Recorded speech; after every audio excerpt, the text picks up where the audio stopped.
क्या ये संपत्ति वक्फ बोर्ड की है?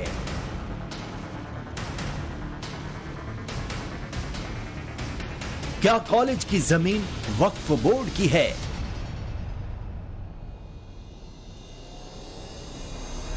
क्या कॉलेज की बिल्डिंग वक्फ बोर्ड की जमीन पर बनी है? क्या कॉलेज के फील्ड पर वक्फ बोर्ड कब्जे का खेला कर रहा है? 115 साल पुराना कॉलेज वक्फ बोर्ड की मिल्कियत कैसे हो सकती है? यह वाराणसी का यूपी कॉलेज है। उदय प्रताप कॉलेज वाराणसी का 115 साल पुराना कॉलेज, 100 एकड़ में फैला यूपी कॉलेज। लेकिन इस कॉलेज पर वक्फ बोर्ड की नजर पड़ गई है। कॉलेज प्रशासन को यूपी सुन्नी सेंट्रल वक्फ बोर्ड की तरफ से नोटिस भेजा गया है। वक्फ एक्ट 1995 के तहत भेजे गए इस नोटिस में कॉलेज की संपत्ति को सुन्नी बोर्ड से अटैच करने की बात कही गई है। यूपी सुन्नी सेंट्रल वक्फ बोर्ड का दावा है कि यूपी कॉलेज वक्फ बोर्ड की जमीन पर है, जबकि कॉलेज प्रशासन ने वक्फ के दावे को खारिज कर दिया है। जिस जमीन पर पिछले 115 साल से कॉलेज चल रहा है, 10 दशक से भी अधिक अरसे से शिक्षा का मंदिर है, उस कॉलेज की जमीन वक्फ बोर्ड की कैसे हो सकती है? कॉलेज की जमीन को लेकर यूपी सुन्नी सेंट्रल वक्फ बोर्ड क्यों दावा कर रहा है? वक्फ बोर्ड की क्या दलील है? कॉलेज की जमीन का भूगोल और इतिहास क्या है?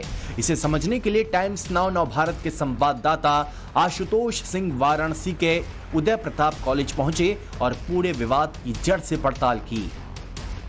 115 साल पुराने वाराणसी के इस प्रसिद्ध उदय प्रताप कॉलेज पर अब वक्फ बोर्ड की नजर है। सेंट्रल सुन्नी वक्फ बोर्ड की ओर से कॉलेज प्रशासन को एक लेटर जारी किया गया है और इस लेटर में ये दावा किया गया है कि जिस जमीन पर उदय प्रताप कॉलेज बनाया गया है वो वक्फ बोर्ड की है, यानी वक्फ बोर्ड को दान की गई है। ऐसे में अब इस कॉलेज पर जो मालिकाना हक है, जो मालिकाना दावा है, वो सेंट्रल सुन्नी वक्फ बोर्ड कर रहा है। तो निश्चित तौर पे ये हैरान करने वाली खबर है, क्योंकि कुछ दिन पहले ही यहाँ पर सीएम योगी आदित्यनाथ आए थे और उन्होंने इस कॉलेज को विश्वविद्यालय का दर्जा देने की बात कही थी।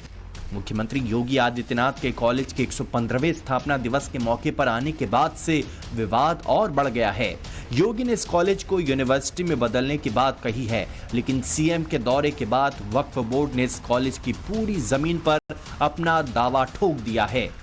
हालांकि वक्फ बोर्ड ने 6 साल पहले भी 2018 में कॉलेज को नोटिस भेजा था, लेकिन 6 साल बाद एक बार फिर ये मुद्दा गर्म हो गया है। वजह है कॉलेज की करीब 100 एकड़ की जमीन और कॉलेज परिसर में बनी ये मस्जिद। दावे के पीछे की जो वजह बताई जा रही है वो ये मस्जिद है, जो कभी एक छोटा सा यहाँ पर मजार हुआ करता था, लेकिन धीरे धीरे इसका स्वरूप बढ़ता गया।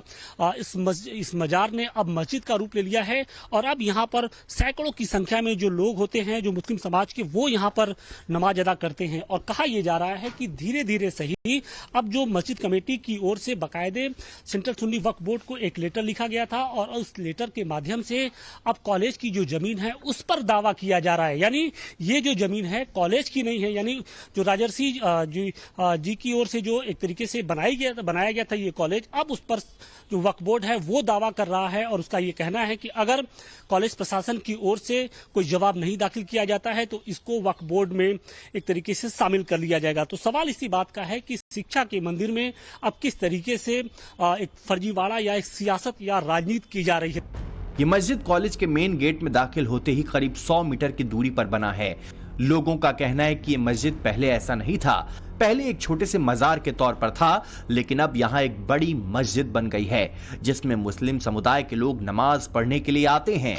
इसी मस्जिद को आधार बनाकर वक्फ बोर्ड अपना दावा कर रहा है, जबकि कॉलेज प्रबंधन का कहना है कि मस्जिद अवैध तरीके से बनी है। मस्जिद से जुड़ा कोई कागजात नहीं है। यही नहीं, मस्जिद में अवैध तरीके से बिजली का कनेक्शन लिया गया था, जिसे कॉलेज प्रबंधन ने कैंसिल कर दिया था।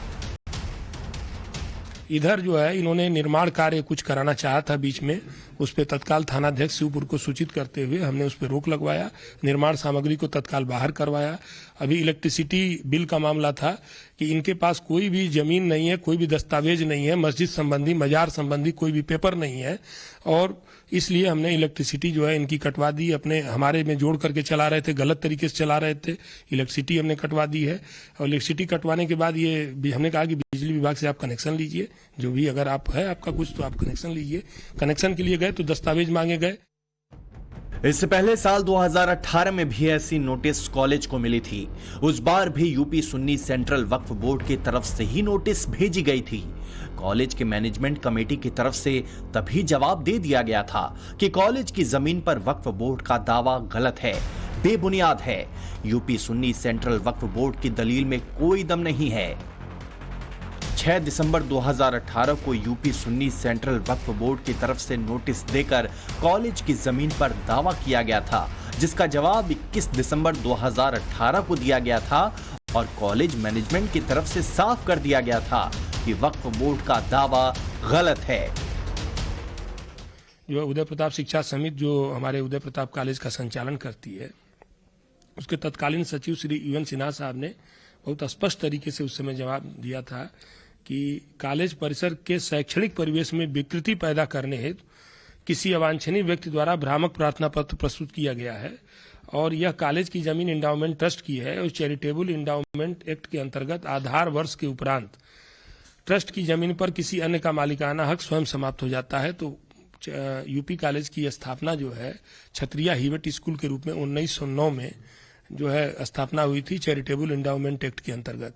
तो इस जमीन पे किसी और का मालिकाना हक हो ही नहीं सकता। इसका हमने एविडेंस के साथ, पूरे साक्ष्यों के साथ जवाब दे दिया था। इतना ही नहीं, करीब 2 साल पहले कॉलेज कैंपस में मजार में निर्माण को लेकर भी मामला गरमाया था, लेकिन पुलिस के हस्तक्षेप से मामला शांत हो गया था। स्कूल के प्रिंसिपल का दावा है कि उस वक्त भी प्रशासन की तरफ से मजार बनाने वालों से कागजात की मांग की गई थी, लेकिन उस वक्त भी ऐसा कोई कागज नहीं पेश किया जा सका था जिससे इस दावे को बल मिले कि जमीन वक्फ बोर्ड की ही है। कॉलेज के प्रिंसिपल से मिलने के बाद नवभारत संवाददाता आशुतोष सिंह ने यहां बरसों पहले पढ़ने वाले लोगों से भी बात की। बातचीत का मकसद था ये पता लगाना कि क्या अभी जो मस्जिद है वो पहले भी ऐसे ही थी। जवाब क्या मिला आप खुद सुन लीजिए। पढ़ते होंगे तो जिस मस्जिद और मजार का जिक्र किया जा रहा है उसका स्वरूप कितना छोटा था? छोटा था उन दिनों, तो बहुत छोटा था, अब तो बहुत बड़ा हो गया है। उन दिनों मैं तो जब यहाँ आया, आने के बाद देखा, हमका ये तो बहुत बड़ा बन गया, विस्तृत रूप से बन गया। उन दिनों में बहुत कम था। तो क्या मतलब उस मजार और मस्जिद के एक आधार बना के इस कॉलेज को हड़पने की साजिश रची जा रही थी क्या अंदर खाने? इसके बारे में हम लोग क्या कह सकते हैं, लेकिन भाई कॉलेज तो आज से थोड़ी है, 1909 से है, 1909 से, और आज साल 115 साल हो गया। तो कॉलेज की कोई मतलब उसकी इंटीग्रिटी में तो कोई डाउट है नहीं। यूपी कॉलेज में पढ़ने वाले छात्रों में रोष है। उनका तो यहाँ तक कहना है कि ऐसे करके वक्फ बोर्ड लैंड माफिया जैसा काम कर रहा है। जब 6 साल पहले ही कॉलेज मैनेजमेंट कमेटी की तरफ से वक्फ बोर्ड को जवाब दे दिया गया था, फिर इतने बरस बाद एक बार फिर ये मुद्दा क्यों उछाला जा रहा है? सिंह सुदेव जी ने 1909 में इस कॉलेज की स्थापना की थी। उस टाइम पे ऐसा वक्फ बोर्ड वगैरह नाम की कोई भी चीज नहीं थी। पूर्ण रूप से यहाँ गलत है जो किया जा रहा है। 1909 में राजर्षि युदेव ने इसकी स्थापना की और 1937 में जो है वक्फ बोर्ड का गठन हुआ। वक्फ बोर्ड कैसे इस पे दावा कर सकता है? बड़ा सवाल है, क्या इसी तरह वक्फ बोर्ड दावे ठोककर अपनी संपत्तियों को बढ़ाता आया है? क्योंकि दावा किया जा रहा है कि बीते 15 सालों में वक्फ की संपत्तियां 3 लाख से बढ़कर 8 लाख पार कर गई हैं और जमीन 2 गुनी। इसी को रोकने के लिए वक्फ बोर्ड में सुधार के लिए सरकार बिल ला रही है। इसे लेकर योगी सरकार ने एक बड़ी पहल करते हुए हाल में यह तय किया है कि फसली वर्ष 1359 यानी साल 1952 तक राजस्व रिकॉर्ड में दर्ज संपत्ति पर ही वक्फ का दावा मान्य होगा। वक्फ के जो दावे हैं वो 1952 के रेवेन्यू रिकॉर्ड्स में जो उपलब्ध होंगे उन्हीं को पुराने वक्फ का आधार माना जाएगा और इस निर्णय के आने के बाद मुझे लगता है कि बहुत सारे विवाद रुक जाएंगे और ऐसे विवादों के कारण जो आपस में वैमनस्य होता है, कुछ संपत्तियों के झगड़े होते हैं, उस झगड़े के कारण जो विवाद होते हैं वे विवाद समाप्त होंगे। और सबसे बड़ी बात है, जब कॉलेज का मैनेजमेंट 6 साल पहले ही साफ कर चुका है कि कॉलेज को इंडोनमेंट ट्रस्ट की तरह बनाया गया है। ट्रस्ट की जमीन न तो खरीदी जा सकती है और न ही बेची जा सकती है। फिर बिना किसी ठोस सबूत के कॉलेज की जमीन पर दावा ठोकना कहां तक उचित है? वाराणसी से आशुतोष सिंह के साथ bureau report, times now Navbharat.